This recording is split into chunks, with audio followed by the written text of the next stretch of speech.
and we are connected culturally. We want Europe to be strong. We believe that Europe must survive.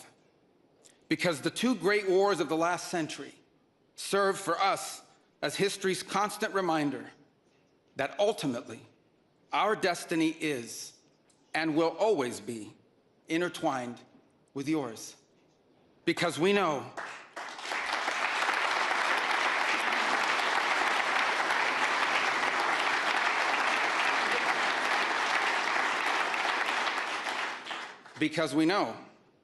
that the fate of Europe will never be irrelevant to our own. National security, which this conference is largely about, is not merely a series of technical questions.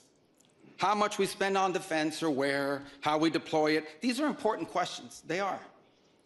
But they are not the fundamental one. The fundamental question we must answer at the outset is, what exactly are we defending? Because armies do not fight for abstractions. Armies fight for a people. Armies fight for a nation. Armies fight for a way of life. And that is what we are defending. A great civilization that has every reason to be proud of its history, confident of its future, and aims to always be the master of its own economic and political destiny. It was here, in Europe, where the ideas that planted the seeds of liberty that changed the world were born. It was here, in Europe, which gave the world the rule of law, the universities, and the scientific revolution. It was this continent that produced the genius of Mozart and Beethoven, of Dante and Shakespeare, of Michelangelo and Da Vinci, of the Beatles and the Rolling Stones. And this is the place where the vaulted ceilings of the Sistine Chapel and the towering spires of the great cathedral in Cologne, they testify not just to the greatness of our past or to a faith in God that inspired these marvels. They foreshadow the wonders that await us in our future. But only if we are unapologetic in our heritage and proud of this common inheritance can we together begin the work of envisioning and shaping our economic and our political future. Deindustrialization was not inevitable. It was a conscious policy choice, a decades-long economic undertaking that stripped our nations of their wealth, of their productive capacity, and of their independence. And the loss of our supply chain sovereignty was not a function of a prosperous and healthy system of global trade. It was foolish. It was a foolish but voluntary transformation of our economy that left us dependent on others for our needs and dangerously vulnerable to crisis.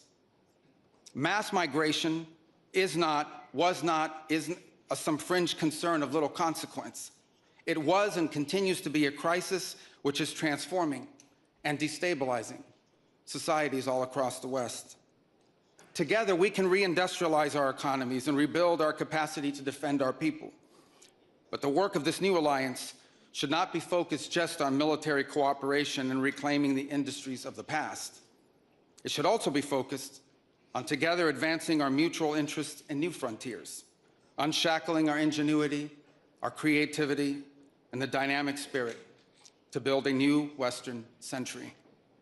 Commercial space travel and cutting-edge artificial intelligence, industrial automation and flex manufacturing, creating a Western supply chain for critical minerals not vulnerable to extortion from other powers, and a unified effort to compete for market share in the economies of the global South.